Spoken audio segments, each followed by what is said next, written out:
কয়েক ঘন্টার মধ্যেই ঘূর্ণিঝড় রেমাল আছড়ে পড়বে, সেই চিন্তায় ঘুম উড়েছে সুন্দরবনবাসীর। চিন্তায় মাথায় হাত। সুন্দরবন এলাকার মানুষরাই রীতিমতো চিন্তায় দিন কাটাচ্ছে।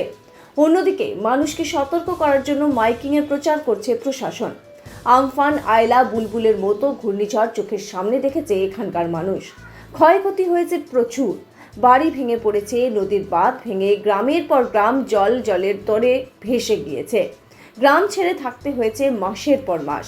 বাড়ি ভেঙে যাওয়ার পরেও সেই বাড়ি তৈরির ক্ষতিপূরণ আজও পায়নি বহু মানুষ বলে দাবি করেন।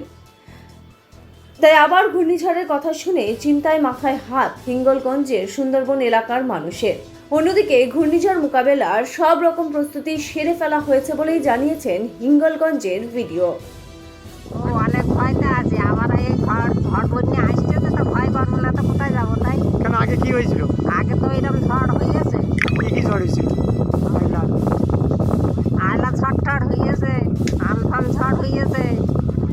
কেন, ঘর পাওনি আগে? না, ঘর পাইনি। কোথায় বাড়ি তোমার? কোথায় বাড়ি? বাড়ি সুন্দরবনের এই রাজমঙ্গলের পাশ, নদীর ধারে।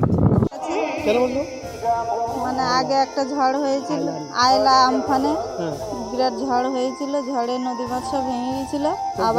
আবার এই ঝড় আসছে। মানে কোথায় বাড়ি আপনাদের? সুন্দরবন। সুন্দরবনে কোথায়? সুন্দরবন লেউখালী, হিঙ্গলগঞ্জ থানা। আগে তো আমফান হয়ে গেলে, আয়লা হয়ে গেলে কিছু তো পায়নি। কেন? তা কিছু না দিলি এই ঘর দরজা সব ভেঙে গেছে, এই পুড়ে রয়েছে, এই থাকা ভাঙা ঘর দরজা দিয়েছে। হ্যাঁ, কিছু পায়নি। আর এবছর তো আবার এই আইসটা শুনতে পাচ্ছি, তা কী হবে তা তো ঠিক নেই। খুব আতঙ্কের মধ্যে আছি, আমাদের খুব ভয়ের মধ্যে আছি। কেন? এই বড় ঝড়ের মধ্যে আসবে এখন।